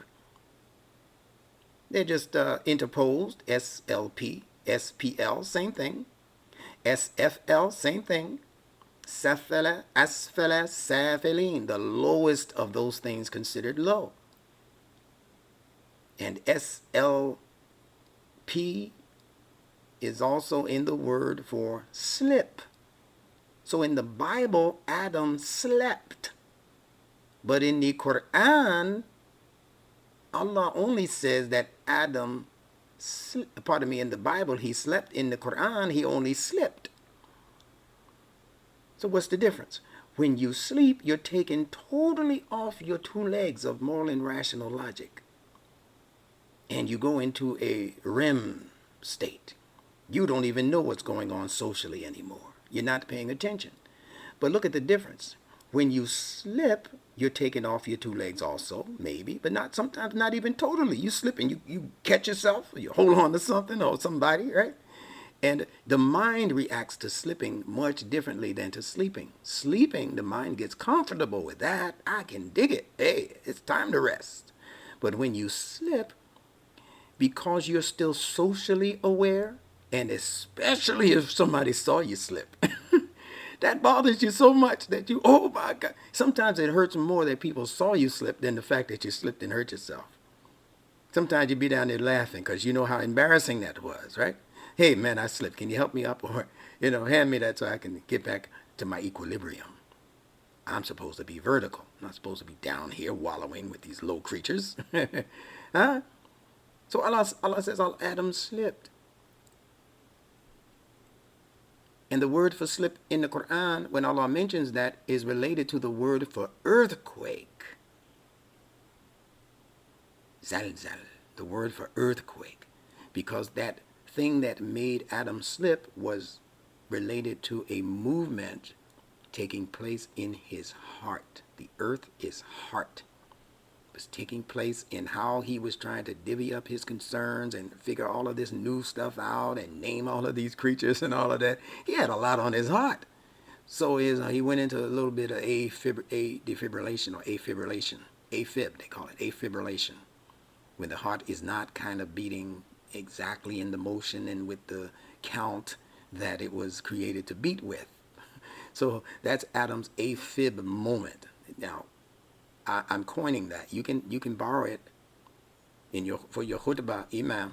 You can borrow that Adam had an AFib moment. All right? You got that free of charge. And I got a whole bunch of other stuff for you imams free of charge if you would just call a brother. We could have an imam's call separate from this call where I just give you information for your khutbah. I'm willing to do that, but I'm not going to chase you. You got to call me. That makes sense to me. Let me continue. Now,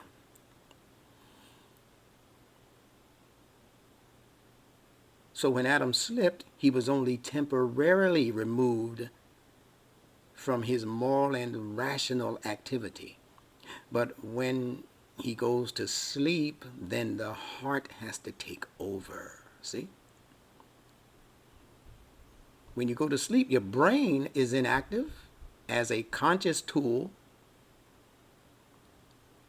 And your heart, the things that are wallowing and swimming around in your emotionality, those become your dreams. And that's what takes over. How do you end up in some places in your dreams that you've never been to? Your intellect had never registered those things. You're not operating based on the intellect when you sleep. You're operating based on what your heart's sensitivities and proclivities are able to fabricate, put together, and present. So if your moral and rational thinking experiences a temporary deficit, it can recover. It wants to recover, just like the man wants to recover from the slip. It wants to recover and get back on its job. Adam and his zawj, as they're presented in the Quran, are symbolic of the intellect and its faithful companion, the emotions. So Allah took the picture out of the Bible of Adam and his wayward wife called Eve, who listened to the serpent against the better judgment.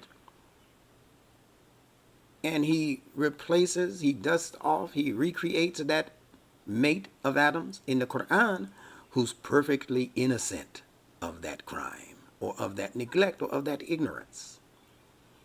And in this case, Allah says, I'm not even going to tell you weasels who want to manipulate scripture and manipulate humanity. I'm not even going to give her a name in the Quran. You know why? For the same reason that you don't go around introducing your wife to any old jack. Hey, man, nice conversation in the market, man. What'd you say your name is again? Jeffrey. That your wife over there down there in aisle 3? Yeah, okay, yeah. See her with you? Yeah, that's my wife, yeah. Yeah, boy, you got a nice, old, pretty wife there. She looks smart. Is she smart?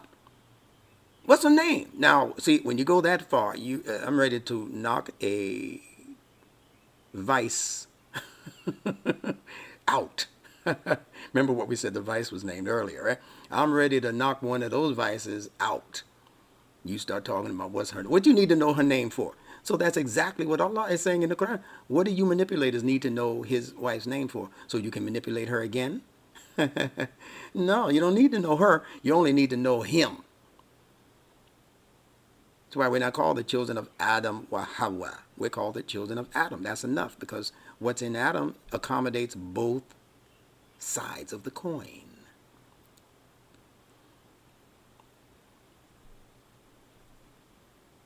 The I in Adam represents spirit. The Dam in Adam means resistance in the blood or resistance in the water. D is a letter that represents resistance. I'll tell you why in a minute. The M in Adam means a water or any life-giving fluid, like blood, even milk. Since it's life-giving for the infant, it's also under Meme, or the letter M. So dam means resistance in the water. Let me prove it to you from geography, or whatever they call it, when you study things that happen in nature and in geography.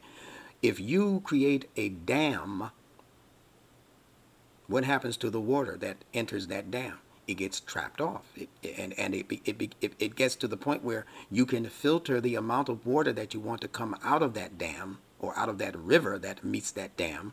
The water can then be regulated. You get it? Regulated. So the dam is creating some resistance. It's not cutting it off totally necessarily. It's creating a situation for resistance so that you can control the flow of the pressure that that water is creating, naturally creating, because it's a river. So what is this saying? Resistance in your emotionality is the default setting. For what, instructor? For your instincts, your instinctive brain. Let me repeat this so you'll grasp it. Resistance in your emotionality. In other words, when you say, man, I want some chocolate cake. I know it's Ramadan, right? That's your emotions talking to you. Man, trying to get you to break the rule, right?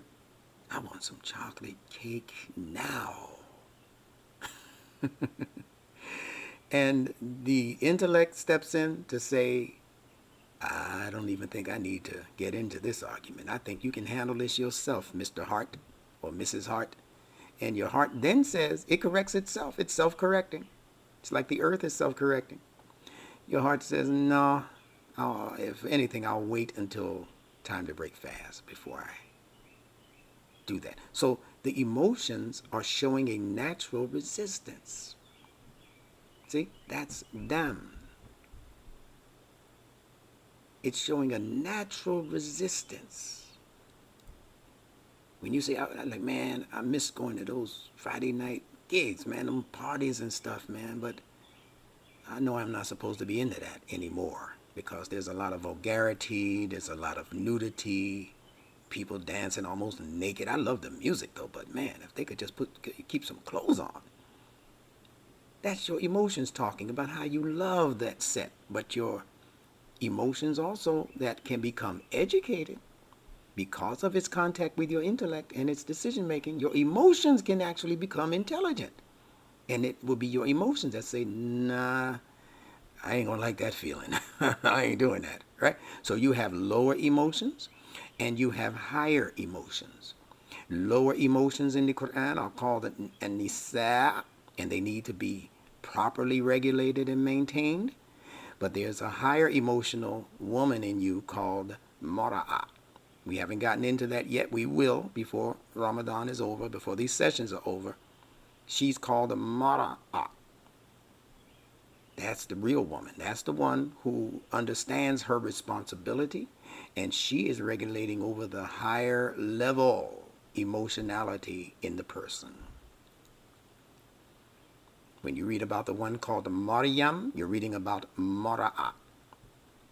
Mara'at is put over an-nisa. Allah tells you that in the Quran. She was over all of the women of the world, according to the Quran, and the word that's used for women is Anisa. She was over all of them, but it never says she was one. She was Mara'at. She was the one wrestling with the moral questions in her nature, especially related to what she was blessed to give birth to. Mara'at gave birth to Isa, and Isa is a symbol of your native intelligence. Again, instinctive. So when your emotionality has reached the level of honor and dignity in you, and your emotional decision making has become naturally a part of your being to the point where you don't even need a visible husband to give birth to this new experience. Isn't that? It's what's the word they have that? There's a word for that for women who in history have actually given birth without the agency of a sperm. I know some of y'all know it. You'll tell it to me when we open up. Something Genesis. I forget the word. Anyway. You'd be surprised what the fitra will surprise you with. All right. So the point is that your higher emotions, your educated emotions, they're supposed to stand tall above the emotionality in you that is most likely in a position to be seduced away from its true self, to be wayward if guidance is not present, and all of the things that come along with the problems that human life suffers unnecessarily because it gives itself over to the lower register of frequencies that are in your lower emotionality. There's a word for that lower range of emotionality in you. It's called ahwa. Ahwa. A-H, let the breath out, W-A-H, ahwa. I'm repeating some of these things because as I repeat them, it's going to become brighter and brighter and clearer in your mind what I'm talking about. Allah says in the Quran that there's no worse creature on earth than the one who has the one who has taken his own ahwa as his ilah. The one who has taken his own lowest desires, his lower desires, as his object of attention. That's what an ilah is. The thing that guides your attention to it, to the point where you become a devotee of it. So an ilah is anything that commands devotional attention from you. That's why Allah says in his Quran, La ilaha illallah. There's nothing worthy of your devotional attention. I'm not talking about stuff you look at once. Oh, that's nice. Look at a pretty girl or a pretty boy if you're a girl and you go, oh, he's so handsome. All right, fine. But you haven't devoted yourself to him in terms of your attention. You might see him again, maybe, maybe not, but just nice. They talk nice, they walk nice, nice attitude, nice personality, alhamdulillah.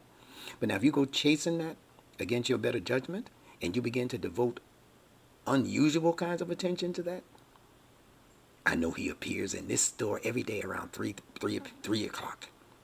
I'm going to be waiting outside the store. Even if I don't have anything to buy, I just want to see him again. See? Smokey Robinson gave that to you in the song. Just to see her.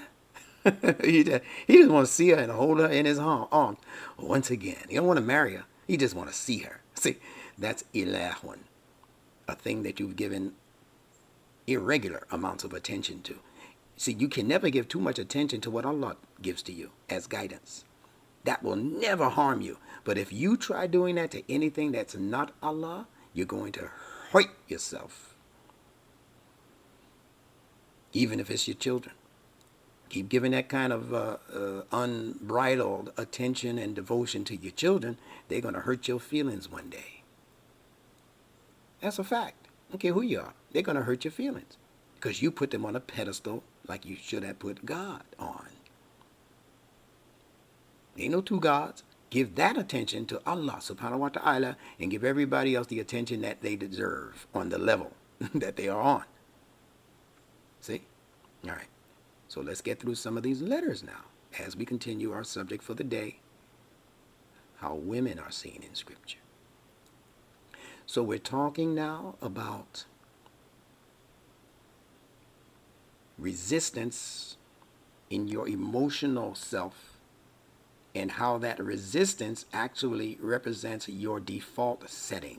It's the default setting, but for your instinctive brain, meaning those things that are just natural prompts in you to do without thinking about it. That's your instinctive brain. The reptile brain is called. R complex, it's called. The fight or flight brain, it's called. It fights instinctively and it runs instinctively. It does not check in with what the heart feels about it, and it definitely doesn't go way up the elevator to knock on the door of the intellect to say, let's talk about this morally and rationally.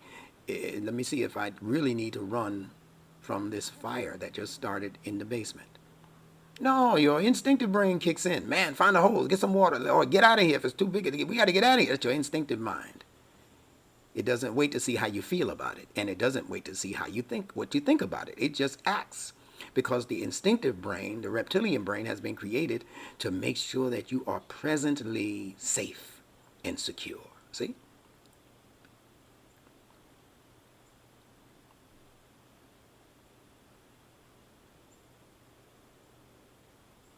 So that's how your emotionality is, as it is attempting to regulate your life in a way that keeps that life safe and sound. If you want to know where the Muslim is in you, it's right there. It begins right there in your instinctive brain. Muslim means to be safe and sound. Aslama means to reach a state of soundness, safety. So Muslim is in your instincts. That's why the scholars who know say that Muslim is the nature of everything in creation, because it's following its natural program for how to keep itself here. Sun, moon, stars, air, fire, water, land, and humans. We are all born Muslim.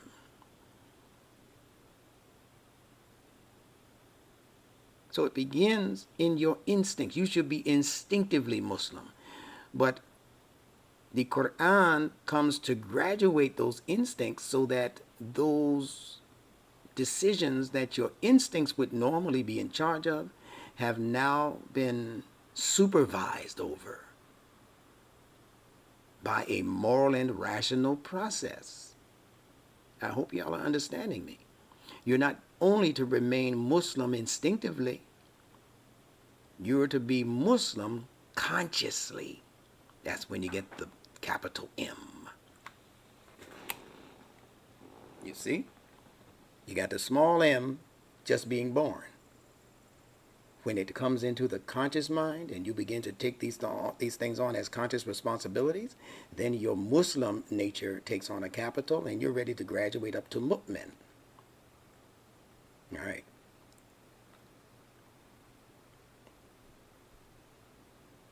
Again,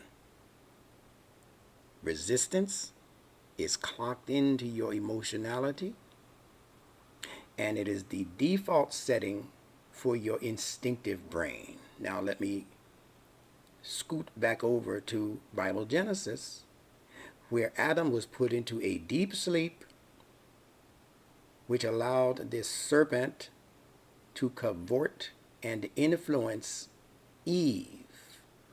Let me show you the parallel.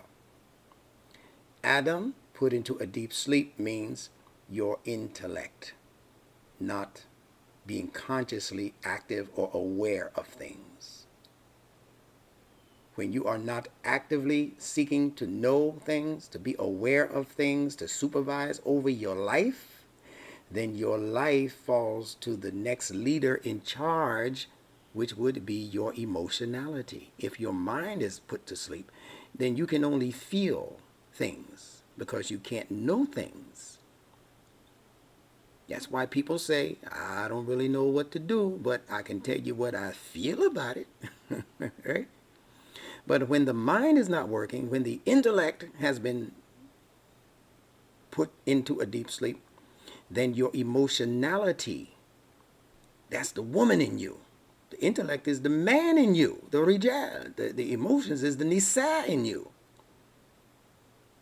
That woman begins to say, like women will say, when her man disappears, dies, or got to go off to war, or whatever, I need help. And who's the first one that woman thinks to go to for help? The government. Now, what is the government in this case? The serpent. The one whose job is to keep you okay, to keep you safe, right? That's the government's job, to keep you safe and to make sure that you're provided with everything you need for your present day situation. Present is an anagram of serpent. We talked about that yesterday. Same letters, just interposed. So the serpent in you is the instinctive need in you to do everything possible to keep yourself here in the now and present. You need to eat now. You need clothing now. You get it? You need shelter now. So when the Honorable Elijah Muhammad said food, clothing, shelter, he was talking to our base, fundamental, foundational needs. He was speaking to your serpent level nature. And it's the serpent level nature, that instinctive nature, that can't do what it does unless it has some influence over your emotions. That's why the serpent in the Bible had to speak to Eve. He had to, because that's how you're built. You're built that if your intellect is not working, that your emotions will be approached by your instincts. And your instincts will convince your emotions you need to do this if you're going to survive. I know you can't figure your way out of it, so you have to just kind of feel your way along. If you can't see in the dark, you got to start feeling around for the walls and the light switches, and that's just how this is, Eve. But when those two become married to each other, it's called adultery in Scripture. When your heart is proposed to by your instincts, and the instincts becomes the decision maker for your heart, that's called adultery. Stop thinking on that other level of adultery. Human beings have known how to handle that for millions of years. That's not what Scripture is talking to. And that's why Allah says, and do not approach adultery. He didn't say don't have adultery. You already know that. He says, and do not approach adultery. That's where the sin is. So what is it saying on this level? Do not create a situation where your instincts become the man and your emotions become his woman. Because if you let that sneaky snake instinctive drive that I created in you, if you let that be the ruler in you, it's going to create a situation that you are not going to want to deal with in your future. And you won't be able to see correctly. Your emotionality will become blinded. This is all fitrah. And it's a part of human learning. This is what these stories are put in Scripture for, so that human beings will learn through symbolism and allegories and picture language and director language how their lives are to be constructed for the better, so that you might reach that level of excellence that God created you to live on. That's what this is. Not here to punish you. This is here to elevate and graduate you. So we're going to talk about 2 letters, and that's it, from the Arabic alphabet, based on my nunetic evaluation of these letters. So be ready for this. This is going to be a nice little roller coaster ride, but if you're strapped in, you don't have to worry about falling off. So we're going to talk about the sounds of T and D. Once again, T and D as sounds in the mouth. These letters in linguistics are called dentals. Dentals, dentals, because they involve the tongues having to touch the back of the upper two teeth, the two front teeth up top. Your tongue has to touch them in order to pronounce these two sounds. Do it to yourself or with yourself. T, you can feel your tongue touching the back of your top two teeth, and D. T and D. That category of pronunciation, again, is called the dental. Now, in the Arabic alphabet, the letters dal and dod represent that D sound. Each nunetic letter, meaning fitra-based, nature-based letter, is to be understood on 3 levels. Let's talk about those 3 levels. I'm going to push this a little faster, so bear with me. The 3 levels are the part of the body that letter represents. The second one is it's going to be speaking to something in the environment. See? So it left your body, and now you're going to identify that letter in the environment around you. And thirdly, it's going to speak about the letter as an abstract idea, an invisible idea. And because the human being lives mostly as an intellect in the abstract world of ideas, this third level is the most important level for true human progress. Now imagine being able to read the Quran, look at the letter system, evaluate each one of the letters that are combined to form a root word, and then understanding that each one of these letters having their own meaning already, when put together with another letter and maybe a third letter, it no longer is a word that you're looking at. It is actually a sentence. That's the beauty of the nunetic method. So let's continue with these 2 letters. Dal represents, as a part of your body, the firmly rooted tooth. The tooth when it is firmly rooted. So what is it denoting? The tooth is something hard, and it is inserted into a foundation, which is not easily removed. This is so wonderful for us. So again, as a part of your body, it's the tooth that is hard, enamel, hard. And it is inserted into a foundation, into your gums, right? A foundation which is not easily removed. People chew down on stuff and bite down on stuff, and that tooth, man, has endurance. See? So it's talking about the hardness. Look at the word D in hard. And the durability. Look at the D in durable. Related to the tooth. It's hard and it's durable. It's long lasting. Now, if that's all you knew about the letter Dal, you should be on your merry way to understanding words in the Quran that begin with Dal.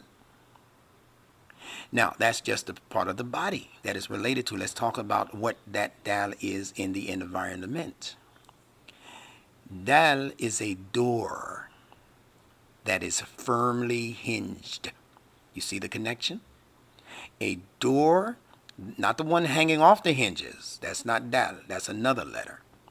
But a door that is firmly hinged in the same way that your tooth is firmly inserted into your gums. Dal can also include any downward movement. You see the D in down?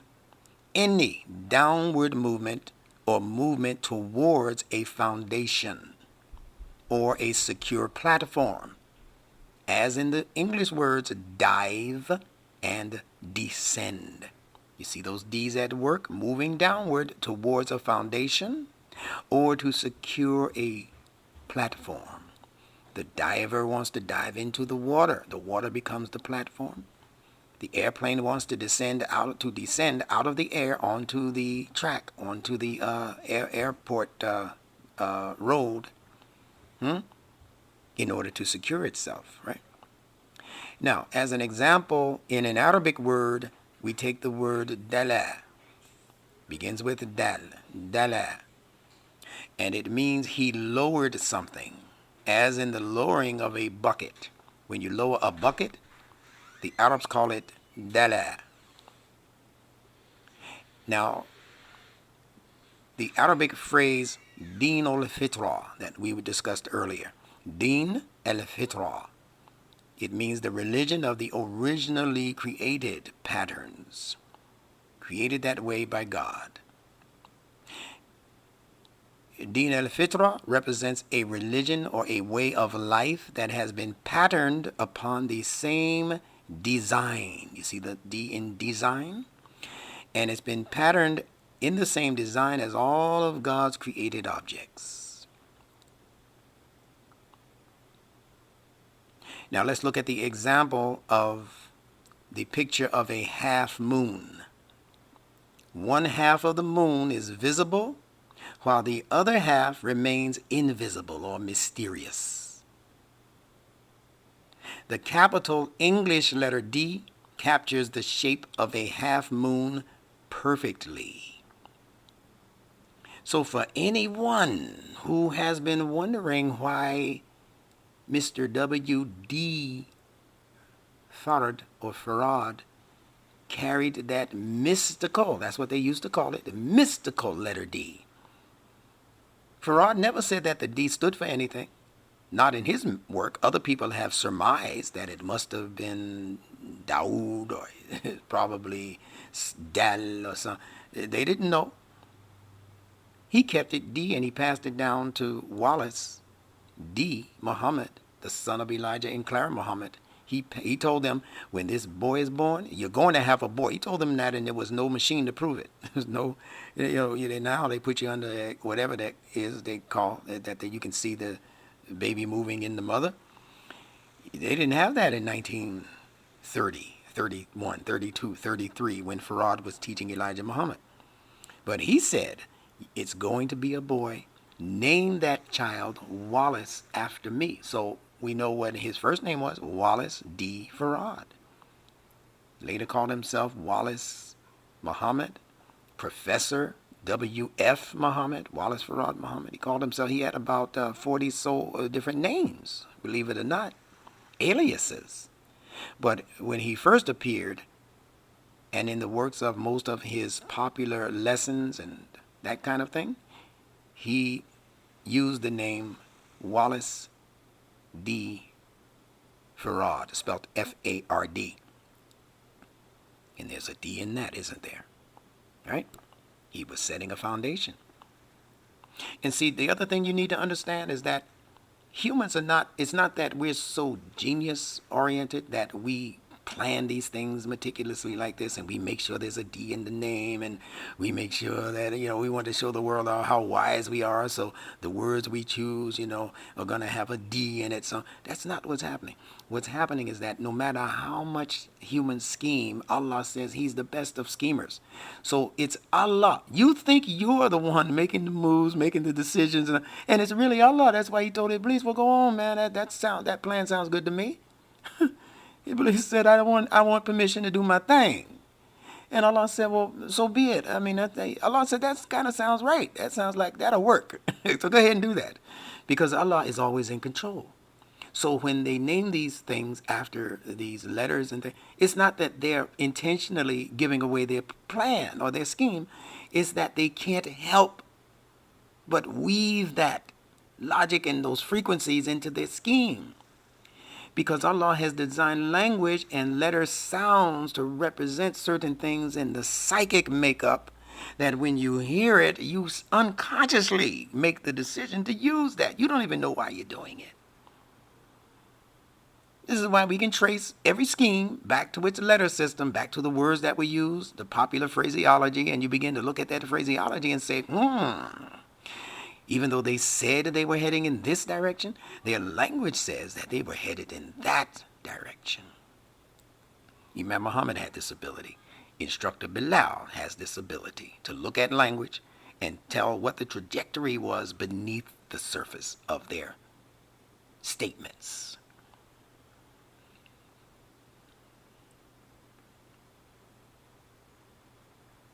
So he called himself WD, and he said, name this boy Wallace D. And he made his older, already born siblings. He said, I'm going to write this name in chalk on the back of the wall behind this door of the room. Look at all of these D's now. He told the children, and Elijah Muhammad, to tell his children and to reinforce it, to write Wallace and then the letter D. That's it. He didn't say Dal, he didn't say Dawood, he didn't say Dwight, he didn't say any of that. He just said Wallace D. Put it on the back of the wall, put it on the wall behind the door, not on the door. Don't put it on the door. I don't want Wallace swinging back and forth like that. I don't want people controlling his knobs. Put it on the wall, the thing that's not going to be moving until the house gets torn down. I hope y'all are hearing me. Do you think Farad was that dumb that he didn't think that at some point in the future this house would be abandoned by this Muhammad family and at worst torn down eventually, fall down eventually? So why do you think he had them do it in chalk? If he wanted that name up there permanently, he would have said, here's a magic marker, or here's some paint. Tell your children to paint over it. As a matter of fact, they won't have to paint over it because it's going to stay up there if you put it in paint. Wallace D. No, he said chalk. He knew that chalk was going to eventually fade, or that the wall and the house would be torn down. So he said, put it there and have them trace over it. Over, and when it begins to fade, he said, continue to trace over it with chalk. Now I'm going to drop something deep on you. Share it with the Nation of Islam crowd that you talk to, email, and listen to. Chalk is something that nature decides will not last but for so long if you write with it. Chalk. Chalk is spelled C-H-A-L-K. Chalk consonantally connects with the Arabic word shirk, S-H-I-R-K. The CH in chalk interchanges with the sheen or the SH sound in Arabic. The L in chalk interchanges with only one other letter, and that's the letter R. They're called the liquids. So chalk is consonantally connected to the word shirk. And all of you know what shirk is. It's setting up partners with God. It has to do with partners, period. If you have a business partner, he's a mushrik. You don't want to call him that. But that's what he is. Your business partner is a mushrik. He's practicing shirk, partnership, but with you, not with God. When you do that with God, that's where the crime enters into the picture. So, and trust me, I believe with all of my heart that Mr. Farad understood these continental connections. He was the one who pressed the Honorable Elijah Muhammad to press the Nation of Islam under his charge to dig deeply into letters and the learning of letters so that you will, how did he put that? I forget his exact phraseology, but it has to do with spelling well. He didn't say good. He didn't say okay. He didn't say sufficiently. He said well, because he knew that he was putting us into a well, like Yusuf was put into. It was Mr. Farad's strategy. So his strategy was to put us into a deep well, like Yusuf was put into by his brothers. knowing that eventually some traders would be on their way and would think, I can use these folks, this man here, Yusuf. He's young, he's vibrant, he's sincere.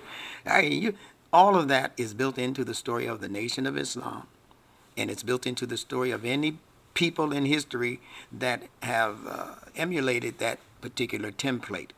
It's not only the Nation of Islam is talking about, that's just in our day and time. Prior to that, it was talking about what was going on in Pakistan with the separation of the Muslims from, the Hindus. And believe me, everything that you can imagine that has affected human life on a significant level or to a significant degree, it's in the Quran.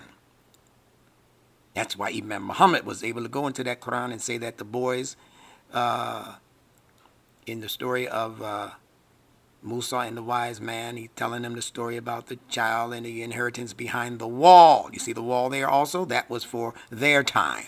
In our time, that wall is the one that W.D. Farad said, take the chalk and write on this wall.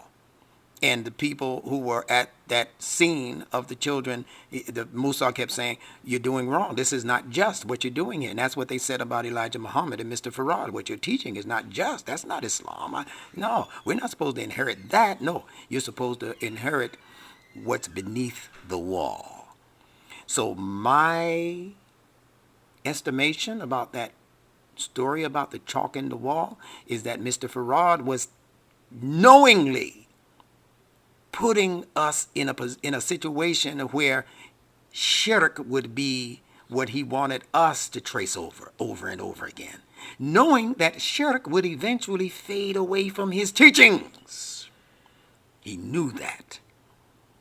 He knew it wouldn't last, just like he knew chalk wouldn't last. He did it as a strategy, what he felt to be a necessary strategy. He didn't have to do it, and he's going to have to face Allah for doing it. But nevertheless, he did it as a strategy to eventually hope that one of us, meaning the child that he was putting the accent on, Wallace, the unborn Wallace D. Muhammad, would unravel his language and bring us into the purity of al-Islam eventually. Mr. Farad felt as though it was too dangerous a task and that we had been too dumbed down to be able to recognize Islam in its pristine purity. And I'm not quite sure he even understood what that pristine purity actually was, because he was from a land that itself did not have the pure Islam. India, what came to be Pakistan, Arabia, where he said he was from. He didn't say he was born there. He said he was from there. He's talking about the basis of his teachings. So he was condemning Arabia while you thought he was supporting Arabia. He said, no, I am from Mecca. You got to understand what that means in his mind. So the Wallace D that he told his student Elijah Muhammad and Clara Muhammad to tell their children, he didn't tell them to do it. He said, give these instructions to your children. Remember? Turn the children of the fathers back to their children's hearts back to the father, father's hearts back to the children. The innocent people. He knew that Elijah Muhammad, he might not make it through this experience. He might be too inundated with the shirk to be worth anything at the end of the road. But if you just teach this to your children, have your children trace over what I'm saying. Their constant attention to the lessons, their constant attention to the rigmarole, their constant attention to the laws of Islam and all of that. Eventually, one of these people at least is going to be born into the real world of where I really want them to be. And that is solidly placed in the Quran and the true life of Muhammad. So when he said, write Wallace D on the wall, he wasn't talking about Wallace D, the unborn child about to come into the world. I'm convinced of that. When he said write Wallace D, because if that's the case, he would have had them write Wallace D. Muhammad on the wall. That's the only thing that would differentiate the baby from him. Wallace D could have been him, and I believe Wallace D was him. He was saying, put me behind the door. Put me behind a thing that represents partial mystery. Like that half D moon in the sky. You see half is lit up, but the other half remains a mystery, an enigma, until it becomes revealed as a whole moon, a complete circle. So put it behind the door on the wall. And wall is a play on wall ace. But he was speaking about himself, not the baby. Put me back here where most people can't see me. He wasn't the highlighted one. Elijah Muhammad was. So put me behind the door, behind the mystery. Make me a mystery man. Don't even show my face. Don't put my face in the Muhammad Speaks newspaper. I don't want people to know what I look like. That picture was surfaced much later in Elijah Muhammad's teachings. His early teaching didn't include any pictures of Mr. Farad holding the book in his hand reverently. That was later that was produced, after there became a lot of controversy concerning who Farad was. That didn't happen until the late 1950s, 58, 62. Nobody knew. Hardly anybody knew what Mr. Farad looked like unless you were close in the family. Keep these history points in mind. All right? So the Wallace D that he put on the back of, or instructed them to put on the back of the the back of the door in shirk language. His language was shirk, and he knew it because he was from a Muslim land. He knew, though, that one day this house would have to be torn down, or this family would have to move away from it. And that would give Wallace D. Muhammad a chance to become grounded and be that one who would be so circumspect in the way that he was taught. They taught him to be situated, in terms of him not doing what other children did, not even what his other siblings did. Don't even play like they play. Don't frequent the places they frequent. Imam Muhammad, as a child, had to sneak away and go to the dance, listen to the music, snap his fingers, dance with the girls, date. He did all of that on the side. His father didn't know he was doing all that boxing in the gym, and his father said, "You don't do that. I'm preserving you. You're going to be the next one. Boy, don't stop busying yourself with all of this worldly stuff.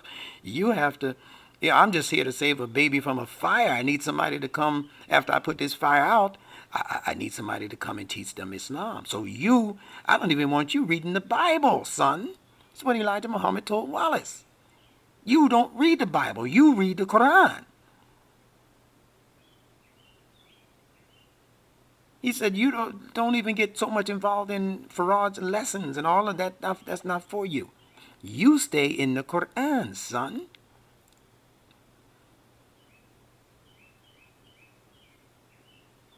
So the Wallace D, written in shirk behind the door, was W.D. Farad leaving a message about himself and his teachings that he knew was shirk, but he also designed it to eventually fade. He put hidden messages, and he actually put the necessary contradictions in his language, hoping that somebody who's paying real attention to it, without taking him as this ilah that was erected, that actually was not Mr. Farad, who asked us to put that kind of God attention on him. That was Elijah Muhammad that did that. Farad left saying simply that he was a prophet. He called himself, in the works that he left, Prophet W.D. Farad. He never called himself Allah in the person of. He never called Elijah Muhammad the messenger of Allah. Elijah Muhammad introduced that language. And he introduced it after Farad did his disappearing act in 1934 and left Elijah Muhammad in charge of the fold, and enemies and hypocrites and people who wanted to see themselves in that position, they began to come against Elijah Muhammad, who was called Elijah Kareem at that point. And Elijah Muhammad said, I got to come back with something strong now. I can't just come back as Supreme Minister. That's the title Mr. Farad left me. He said he was Prophet Farad, and I was the Supreme Minister, Elijah Kareem, later to be known as Elijah Muhammad. He changed it while he was with Farad. He asked his permission. Actually kind of told him he was just going to change. He said, I don't like Kareem. He said, I like Muhammad. Later on, he said, I wish I had kept that name. Muhammad is a heck of a burden to carry. So Elijah Muhammad was the one who, after Farad left, and Elijah Muhammad was actually chased out of Michigan. Pardon me, of, Detroit. He was chased out of Detroit. That's when he went to the neighboring states and tried to do something. They chased him out of there. He went into Chicago. They chased him out of there. He went into Washington, D.C. in hiding because he was developing in the womb that would eventually bear us. So Allah says, and reverence the wombs that bore you. The Nation of Islam is a womb that bore many of the people on this call right now, if not practically all of us. So I don't have to continue with this shirk in order to reverence the womb and to pray for the goodness of the people who sacrifice their lives and livelihoods to maintain the Nation of Islam until we are born, and now we're in it, and we've understood now the proper attention we should give to the real deen in the Quran and all of that, and we've left off the shirk and all of that. Then I'm not supposed to curse mama and all of that and say bump them, they're mushriks and they're heathens, and you're not reverencing the wombs that bore you, buddy. Well, if they're worshiping stuff that ain't Allah, I don't have to respect them. Yes, you do, according to the Quran, chapter 17, Bani Israel. Allah says, treat your parents, whether one or both of them are alive with you, with what's called a ma'aruf. That means you're supposed to muster up the best of the civilized ideas and environments and words and treatment that's humanly possible, and that when you treat them like that, everybody knows it. As soon as they see you treating your parents like they say, oh man, he's got a lot of love for his mama and his daddy. Whoo! That's ma'aruf. And what does Allah say? He says, if they try to get you to worship something of which you have no knowledge, do not obey them. Other than that, Allah says you are to obey everything that your parents say. The only thing, I don't care what you think about them. Now, if they're treating you bad and child abuse, I'm not talking about that. I'm talking about normal people. Just growing old and they did what they could for you, but they're still Christians, or they're still saying Jesus is the Son of God, and that's fine. You're not supposed to disrespect them. You're supposed to treat them with the highest level of respect that you can muster up, that when people see you, it's evident that, no, I don't know what they told you. This boy loves his daddy. His daddy's a Christian preacher, and he's a Muslim, but he spends time with his father. He goes fishing with his father. All of that. But he doesn't do anything with his father that he is not grounded in as far as knowledge. I don't know what that means to worship Jesus. I worship Allah subhanahu wa ta'ala. So Allah said, do not obey them in that, but still keep good company with them. I'm quoting the Quran. Still, even though they're worshiping stuff, you don't know they got incense burning and kind of psychedelic lights in the living room, and they got a bandana around their head, and they meditating and smoking reefers and all that. Don't smoke the reefers with them. Don't get in their meditation. You might lose your mind. But still keep good company with them. Still treat them with ma'ruf. You see? Man. All right, I'm only going to go a couple more minutes, and we'll complete the topic tomorrow, inshallah.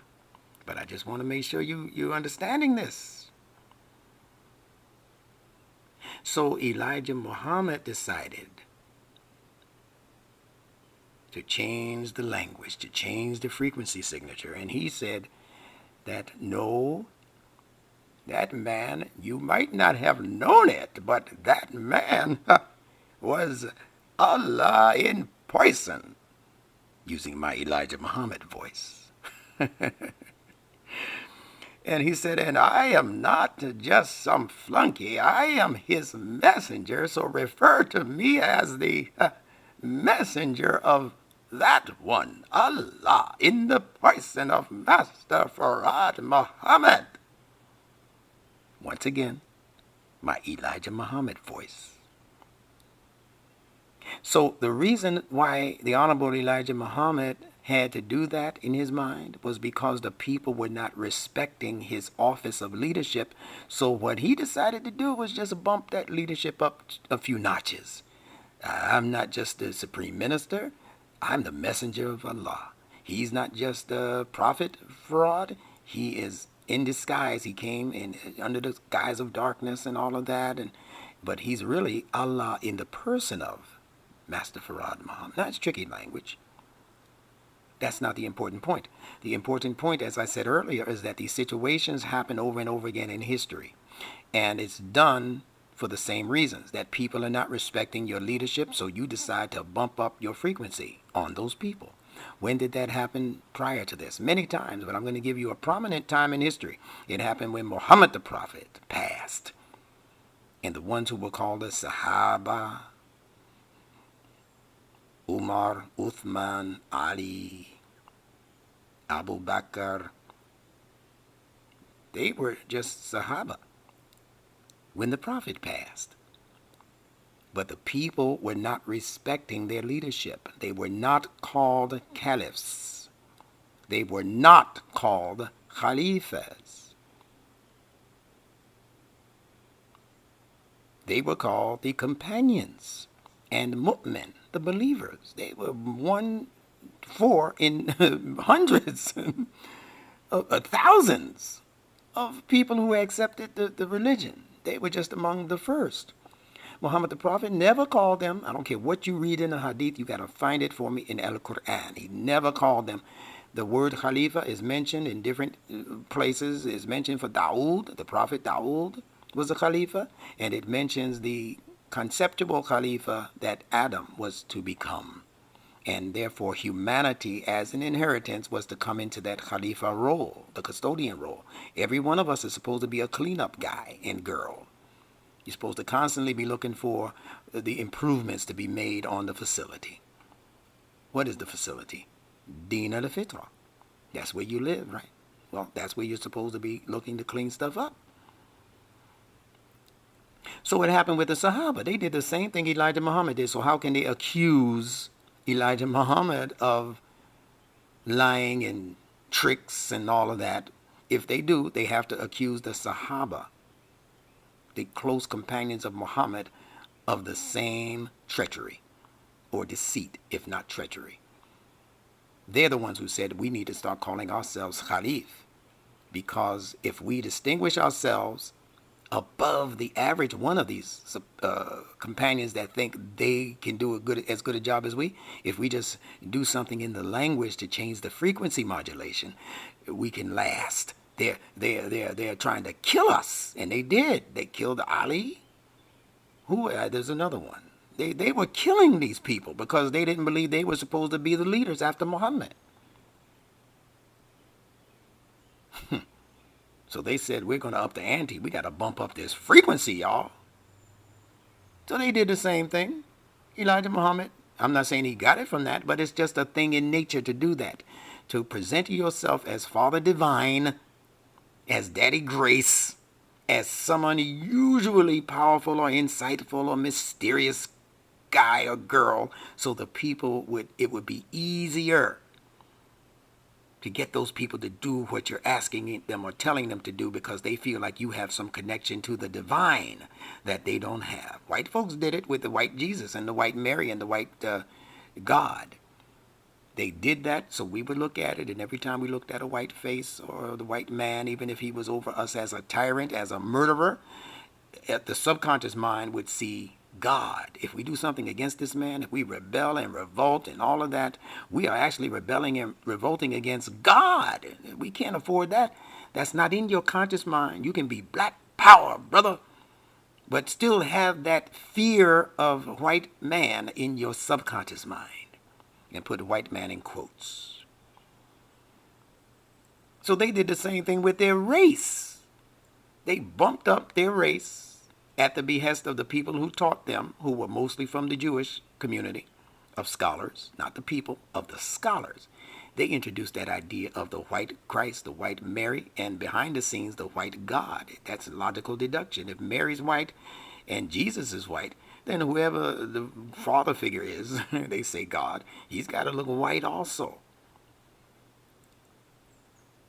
And they did it so that you and me and the rest of the world that they were out to conquer would not have issues with defending themselves against God. We can't.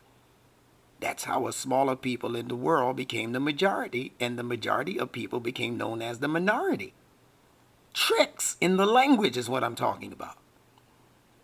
All right.